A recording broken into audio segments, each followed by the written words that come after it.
लखनऊ शायद नहीं आ पाएंगे, इतनी हिम्मत नहीं है।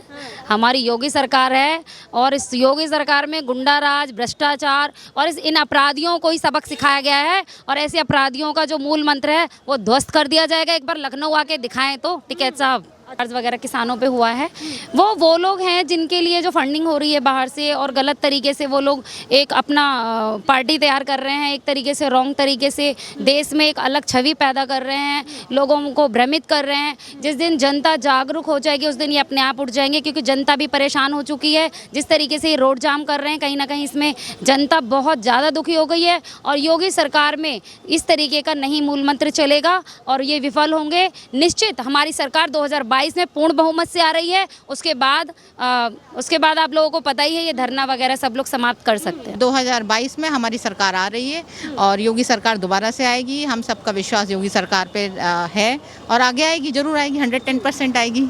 भारतीय जनता पार्टी पूरी बहुमत से आएगी यूपी में, ये आप मैं बता रही हूँ गारंटी के साथ। किसान खेती कर रहे हैं और खेती की जो अगर खेती ना करते होते तो उपज नहीं आती, तो किसान खेती कर रहे हैं। ये लोग अन्य लोग हैं जो किसान के नाम पर भ्रामक राजनीति कर रहे हैं। नमस्कार, मैं हूँ आपके साथ मनीषा डिंडोरिया। स्वागत है आप सभी का प्यारा हिंदुस्तान पर। इस वक्त मैं साहिबाबाद में हूँ, यहाँ पर प्रबुद्ध वर्ग सम्मेलन चल रहा है। बीजेपी के प्रदेश अध्यक्ष स्वतंत्र देव सिंह जी यहाँ पर आए थे, संबोधित किया था लोगों को। जिस तरीके से बीजेपी काम कर रही है वो सभी बताया गया था। काफी सारी महिलाएं यहाँ पर हैं, तो इनसे एक बार बातचीत कर लेते हैं कि किस तरीके से बीजेपी काम कर रही है और क्या क्या आगे काम करने की रणनीतियां हैं। मैम, क्या नाम है आपका? पूनम चौधरी। पूनम जी, आप किसी पद पे हैं बीजेपी के? हाँ, महानगर में मंत्री हूँ मैं। अच्छा। महिला मोर्चा में। महिला मोर्चा में। अच्छा, जिस तरीके से बीजेपी का नारा था कि साथ चलेगी महिला और साथ बढ़ेगी महिला, उसके तहत क्या क्या कार्य बीजेपी में किए जा रहे हैं? जी बिल्कुल, सब लोग साथ मिलकर काम कर रहे हैं। जहाँ भी कोई प्रोग्राम होता है संगठन का, जितना भी, हम सब मिलकर करते हैं काम। अभी जैसे प्रदेश अध्यक्ष स्वतंत्र देव जी आए थे तो उसके लिए सब महिलाओं ने व्यवस्था की है। युवा मोर्चा खड़ा है, सब लोग साथ खड़े हैं, हम लोग इकट्ठे। अच्छा, और जिस तरीके से बीजेपी अभी कार्य कर रही है उसमें महिलाओं के लिए किस तरीके से सशक्तिकरण, जैसे महिला सशक्तिकरण की हम बात करते हैं, तो उसके तहत क्या क्या कार्य और आपने सोचे हैं महिलाओं के? महिला सशक्तिकरण में ये है कि सब महिलाओं को एक साथ चलना है और महिलाओं के लिए कुछ सीटें रिजर्व का भी आगे बात चल रही है, जिसमें कि महिला सीट रिजर्व की जाएगी तो महिलाओं को और आगे सशक्तिकरण होगा। और सब लोग, हम लोग मिलजुल कर ही काम कर रहे हैं, एक तरह से एक परिवार की तरह कर रहा पूरा भाजपा। अच्छा मैम, यूपी चुनाव भी आने वाला है, इस पर क्या कहेंगे? क्या तैयारियां चल रही है बीजेपी? पूरी तैयारी, हमारी पूरी उम्मीद है कि भाजपा बहुत अच्छे वोटों से जीतेगी। अखिलेश यादव तो कह रहे हैं 400 पार लेके आएंगे इस बार। जी, हम उनसे भी ज्यादा लेकर आएंगे। उनसे भी पार है, 400-300 सीटें हैं, 400 वो ले आएंगे तो आप कितनी लेके आएंगे? हम उनसे ज्यादा ही लाएंगे, बस जितना भी होगा। हाँ, उनसे ऊपर 300 पार। 300 पार तो बीजेपी का नारा था, तो अखिलेश जी ने नारा चुरा लिया। नहीं, हम भी अपनी कोशिश करें, हम तो हमारा तो है ही। अच्छा, आपका नारा 300 पार है, 300 का नारा 400 पार। हमारा आगे रहेगा, सबसे आगे रहेगा। भारतीय जनता पार्टी जिंदाबाद जिंदाबाद। अच्छा, बीजेपी हमेशा आगे रहेगी? जी यस, रहेगी। इस तरीके से अभी राकेश टिकैत जी धरना देके बैठे हैं, बोल रहे थे लखनऊ भी घेरेंगे, यूपी में भी आने की बात कर रहे थे, तो क्या करें? राकेश टिकैत जी केवल महिलाओं का भी आपने देखा था, पत्रकार हैं आप और पत्रकारों का हम सम्मान करते हैं, देश का चौथा स्तंभ है। और आज प्रभुत्व जो सम्मेलन था, सभी पढ़े लिखे शिक्षक वर्ग, महिलाओं का, सभी का सम्मान हमारी पार्टी करती है। और इस योगी सरकार में आप टिकैत को नहीं डकैत कह सकते हैं। और महिलाओं का अपमानजनक, सबसे जो कह सकते हैं कि शोषण वाला जो हाल उसने अभी महिला पत्रकार का भी किया है हाल में, तो एक नकाब पहने हुए वो किसान के, तो कह रहे थे कि चित्रा त्रिपाठी के साथ जो हुआ, चित्रा त्रिपाठी वहाँ गलत बोल रही थी, इस वजह से अगर कोई पत्रकार गलत इन्फॉर्मेशन दे रहा है तो क्या ऐसे घेर लेंगे पत्रकार? नहीं, मैं नहीं मानती। देखो, पत्रकार जो है वो देश की छवि को साफ तरीके से दिखाने का काम करता है और हम पत्रकार के माध्यम से ही, हम लोग जो भी हैं आजकल, क्योंकि पत्रकार एक ऐसा जरिया है, हर एक इंसान का एक चरित्र दिखाने के काम करता है। और आज टिकैत जी ने अपना कैरेक्टर पत्रकार का इस तरीके से अपमान कर बहुत गलत किया है। और मैं ये कहना चाहूँगी कि एक महिला पत्रकार के साथ उन्होंने जो अभद्रता दिखाई है वो वाकई में बहुत ज़्यादा शर्मनाक है। और किसानों के आड़ में आकर वो एक तरीके से यहाँ पर जिस तरीके से सरकार को आड़े ले रहे हैं, वो मुझे नहीं लगता कि किसान है, वो एक तरीके से विपक्षी पार्टी के षड्यंत्र रच के और वो विपक्ष पार्टी को बढ़ाने का काम कर रहे हैं। अच्छा, करनाल में भी धरना दे दिया है, करनाल के मिनी सचिवालय में बैठे हुए हैं सब। हरियाणा के सीएम पे बहुत ज़्यादा उनका प्रेशर बनाया जा रहा है, एसडीएम को निलंबित करने की बात कर रहे हैं। क्या कहेंगे, जो करनाल में लाठीचार्ज हुआ था किसानों पर, उस पर वो लोग धरना देंगे? कि वो किसान नहीं है, किसान जो है वो अपने खेतों में काम कर रहे हैं और किसान को नहीं कह पाएंगे हम कि किसानों से लाठीचार्ज वगैरह किसानों पे हुआ है।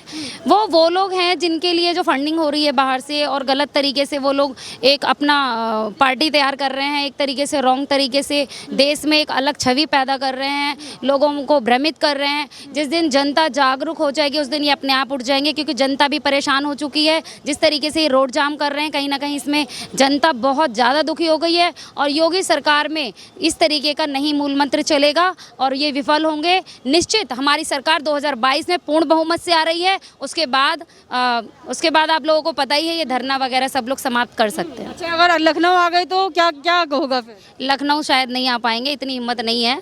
हमारी योगी सरकार है और इस योगी सरकार में गुंडा राज, भ्रष्टाचार और इन अपराधियों को ही सबक सिखाया गया है और ऐसे अपराधियों का जो मूल मंत्र है वो ध्वस्त कर दिया जाएगा। एक बार लखनऊ आके दिखाएं तो टिकैत साहब। अच्छा, तो मतलब ये कह रही टिकैत साहब एक बार लखनऊ आके दिखाइए, तब पता चलेगा कि क्या होगा। मैडम, आपका क्या नाम है? जी, मैं वीना श्रीवास्तव वैशाली से हूँ अच्छा। और कट्टर बीजेपी कार्यकर्ता। कट्टर बीजेपी, कट्टर आपने क्यों बोला? इसलिए बोला कि मैं समर्पित वे में बीजेपी के लिए काम करती हूँ, दैट्स ऑल। अच्छा, तो कट्टर बीजेपी आप कार्यकर्ता हैं, तो मुझे ये बता दीजिए कि जिस तरीके से अभी अखिलेश यादव बोल रहे हैं 400 पार यूपी चुनाव में इस बार लेके आएंगे, उनको बोलने दीजिए ना, सपनों को दुनिया में जीने दीजिए, खुश होने दीजिए। हमें क्या करना, जीत तो हमारी होगी। अच्छा, जीत आपकी होगी, जी। सपनों में जीते रहे।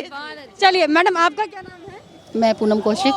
पूनम जी, जिस तरीके से ये जो आंदोलन चल रहा है, किसान आंदोलन, बीजेपी कोई संज्ञान ले रही है या नहीं ले रही है? अब बीजेपी, क्योंकि विश्व की सबसे बड़ी पार्टी बीजेपी है आज की डेट में, और हम चाहते हैं कि सबसे बड़ी क्या, बस एक यही बीजेपी ही नज़र आए, पूरी दुनिया में एक बीजेपी ही नज़र आए। उसके लिए हम लोग कोशिश कर रहे हैं कि प्रबुद्ध वर्ग जितना भी है, चाहे वो एडवोकेट्स हैं, चाहे वो हमारे टीचर्स हैं, चाहे वो डॉक्टर्स हैं, चाहे हमारे इंजीनियर्स हैं, जितने भी और जो हमसे छूटे हुए हैं, तो हम सबको एक साथ लेके चलें। क्योंकि हमारे मोदी जी का एक ही मूल मंत्र रहा है उनका, सबका साथ, सबका विकास और सबका विश्वास। तो इसी मूल मंत्र को लेके, इसी बात को लेके, इसी सोच को लेके बीजेपी कार्य कर रही है और आगे करती रहेगी। और उसी के लिए आज ये प्रबुद्ध सम्मेलन हमारी सभी विधानसभाओं में, पहले हमारे मुरादनगर विधानसभा में एक हो चुका है, आज ये साहिबाबाद विधानसभा, क्योंकि सबसे बड़ी विधानसभा गाजियाबाद की यही है, तो आज दूसरा यहाँ पर था और तीसरा हमारा अभी 11 तारीख को होने जा रहा है शहर में। तो अभी बस हमारा काम है जोड़ना, ज़्यादा से ज़्यादा कार्यकर्ता। चुनाव की अगर हम बात करें तो चुनाव भी आने वाले हैं, क्या तैयारियां हैं, कैसे आगे बढ़ने की तैयारी? एक तरह से आप सोचिए कि एक तैयारी ही है और बाकी तो संगठन जो आदेश करेगा, जो भी शीर्ष नेतृत्व का आदेश होगा वो सर माथे। लेकिन अभी फ़िलहाल हम कार्यकर्ता हैं, क्योंकि और कर्मठ सिपाही हैं हम बीजेपी के, तो हम इसी उस पर हम लोग काम कर रहे हैं। तो अभी हम लोग सबको जोड़ रहे हैं, सबको साथ लेके चल रहे हैं। हमारी यही कोशिश है कि एक दिन पूरी दुनिया में बस बीजेपी ही रहे। अच्छा, मतलब पूरी दुनिया में बीजेपी का नाम हो। अच्छा, जैसे ऐसा एक दिन आएगा कि और कोई आपको पार्टी नज़र नहीं आएगी, विपक्ष में कोई नहीं होगा, सिर्फ बीजेपी ही होगी। अच्छा, जैसे मोदी जी अभी नंबर 1 नेता आए हैं पूरे वर्ल्ड में, तो ये तो हो ही जी नंबर 1 हैं, मोदी जी नंबर 1 रहेंगे और ऐसा ही विश्वास है हमेशा। ठीक है, और बीजेपी आ रही है फिर से, देखिए भी आ रही है। बिल्कुल आ रही है। हमारी पार्टी का सुपड़ा साफ कर देंगे हम लोग, भारतीय जनता पार्टी। सारी पार्टियों का सुपड़ा साफ होगा इस बार। अच्छा, तो महिलाएं जिस तरीके से बढ़ चढ़कर धीरे धीरे करके सब खत्म, धीरे धीरे इस तरफ आ जाइए थोड़ा कैमरा की तरफ। अच्छा, धीरे धीरे करके सब खत्म करने की आप बात कर रहे हैं, महिलाएं जिस तरीके से बढ़ चढ़ कर बात कर रही हैं यहाँ पर, आप क्या कहेंगे? भारतीय जनता पार्टी में मौका मिला है महिलाओं को? जी, भारतीय जनता पार्टी में सबसे पहले तो बहुत इज्जत प्रतिष्ठा जो जिसे कहते हैं हमारे भारत में जिन्होंने दिया है, हमारे माननीय प्रधानमंत्री मोदी जी ने दिया, उन्हीं का देने की ये महिलाएं जो भी अपने घर में से निकल के आ रही हैं, हाँ वही देने, उन्हीं का देना है कि हम लोग बाहर आ रहे हैं, बहुत बाहर भी इज्जत मिल रही है। हमारे कार्यकर्ता भी जो भारतीय जनता पार्टी के हैं, नेता हैं, बहुत इज्जत करते हैं, भाई और बहन के संबंध रखते हैं, इसके अलावा कुछ बोलते ही नहीं है। और भारतीय जनता पार्टी पूरी बहुमत से आएगी यूपी में, ये आप मैं बता रही हूँ गारंटी के साथ। यूपी की अगर हम बात करते हैं तो यूपी में पहले जो माहौल हुआ करता था, गुंडागर्दी, महिलाओं के साथ छेड़छाड़, अभी योगी जी का नेतृत्व है, योगी जी के नेतृत्व में कैसा माहौल है? पहले से बहुत कंट्रोल है और मैं आशा करती हूँ कि आगे भी बिल्कुल ख़त्म ही हो जाएगा। योगी जी के सरकार में ऐसा गुंडागर्दी बिल्कुल नहीं चलेगा। वो ज़बरदस्ती अदर पार्टी जो भी हो रहा है वो अदर पार्टी करवाता है। हाँ, मेरा मानना है और ये हो रहा है। हाँ, ये सत्ता गिराने के लिए करता है बिल्कुल। योगी तो एक तो साधु संत है, ऐसे लोग के ना डालेंगे यूपी में। हाँ, अच्छा, चलिए ठीक है। मैडम आपका क्या नाम है? रेनू झा। रेनू जी, आप कहाँ से हैं वैसे? मैं भी यहीं से हूँ, अपने यूपी से हैं? जी। अच्छा, यूपी में महिलाएं सुरक्षित हैं? बहुत। योगी जी के नेतृत्व में सुरक्षित? योगी जी इससे पहले क्या माहौल हुआ करता? माहौल बहुत बुरा था। अब योगी जी के राज में हम बहुत स्वतंत्र महिलाएं हम निकल पाती हैं। अब बच्चियां घर से निकल पाती हैं, रात बिरात अपने घर आती हैं और बहुत ही अच्छा लगता है अब कि हम लोग सेफ है योगी जी की राज। सेफ फील करते हैं आप लोग योगी जी के नेतृत्व में। अच्छा, ये जो यूपी चुनाव आ रहा है इसमें और भी पार्टियां हैं, तमाम कोशिशें कर रही हैं आने की। अखिलेश यादव बोल रहे हैं वो 4 से पार लाएंगे, मायावती जी भी ब्राह्मण सम्मेलन कर रही हैं। बीजेपी आएगी, बीजेपी चलिए मैडम आपका क्या नाम है? भक्ति सिंह नाम है मेरा। अच्छा, आप क्या कहेंगी इस पर, बसपा सपा या बीजेपी? भाजपा ही भाजपा। भाजपा ही भाजपा। अच्छा, ये जो ब्राह्मण सम्मेलन किया गया था सपा द्वारा बसपा द्वारा, इस पर आप क्या कहेंगे? क्या ब्राह्मण साथ देगा इनका जो सम्मेलन हो रहा है? हमें ये मालूम है कि भाजपा में ब्राह्मण है, प्रबुद्ध वर्ग है और ये प्रबुद्ध वर्ग और ब्राह्मण भाजपा में ही रहेगा और पूरे जोर शोर से भाजपा को ही लड़ाएगा।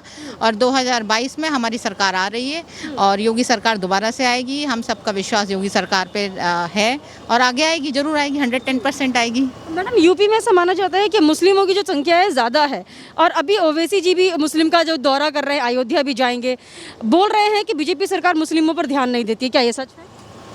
ओवैसी जी अपना काम कर रहे हैं, हम लोग अपना काम कर रहे हैं, कोई बात नहीं, करने दीजिए उन्हें, उनको भी पता चल जाएगा। तो ओवैसी जी ज़्यादा ध्यान देते हैं क्या मुस्लिमों पर? भाई भारतीय जनता पार्टी ने देखिए, एक बार बताइए, जो योगी सरकार है वो सबको साथ लेके चलती, सबका साथ सबका विकास। अब ओवैसी जो कह रहे हैं उन्हें भी तो राजनीति करनी है, उनको भी राजनीति करके क्या लगता है आ पाएंगे इस बार राजनीति में? भाई योगी सरकार आ रही है। योगी सरकार आ रही है। हाँ, 110%। अयोध्या को जो फैजाबाद उन्होंने पोस्टर्स में लिखवा दिया था, मानते नहीं है अयोध्या को? अयोध्या अच्छा, एक बात ही बताइए, जो बात बीत गई वो बात गई। अयोध्या है तो अयोध्या है। बस तो अयोध्या ही रहेगा। हाँ, अयोध्या ही रहेगा। अच्छा, किसान आंदोलन पर आप कुछ कहना चाहेंगे कि जो किसान आंदोलन चल रहा है इतने टाइम से, साल भर होने वाला है? किसान खेती कर रहे हैं और खेती की जो अगर खेती ना करते होते तो उपज नहीं आती। तो किसान खेती कर रहे हैं, ये लोग अन्य लोग हैं जो किसान के नाम पर भ्रामक राजनीति कर रहे हैं। किसान खेती कर रहे हैं, अन्य नारे ना लगा के राजनीति कर रहे हैं, अल्लाह अकबर चिल्ला रहे हैं स्टेज से। कहने दीजिए, उनका अपना मन है, कहने दीजिए, कहने दीजिए। इससे आपको नहीं लगता कि जनता को बरगलाने का काम कर रहे हैं? किसान वहाँ पर बैठे हैं, उनको बहकाने का? जनता को समझने दीजिए, जनता सारा जो हिसाब किताब है इलेक्शन में बिल्कुल सही जवाब आ जाएगा। कहने दीजिए उन्हें, जो कह रहे हैं कहने दीजिए, ऐसा कुछ नहीं है। जय भारत, जय हिंद। चलिए, इनका ये कहना है कि जिस तरीके से ओवैसी हो, राकेश टिकैत हो, सपा हो, बसपा हो, जितनी भी ये पार्टियां हैं सब मिलके आ जाए। राकेश टिकैत जी तो अपनी पार्टी को ढूंढ ही रहे हैं, वो भी मतलब चाह रहे हैं किसी पार्टी से उन्हें टिकट मिल जाए। तो ये सब मिलके अगर आ जाए साथ में तो भी योगी जी को नहीं हरा पाएंगे, मोदी जी को नहीं हरा पाएंगे। आने वाली जो सरकार बनेगी 2022 में यूपी में, वो योगी जी की ही बनेगी। जितनी भी महिलाएं हैं इनका यही कहना है कि पुरजोर बहुमत के साथ इस बार बीजेपी की ही जीत होगी। आपका इस पर क्या कहना है, हमें कमेंट करके जरूर बताइएगा। हमारे साथ ऐसे ही बने रहिए, देखते रहिए प्यारा हिंदुस्तान।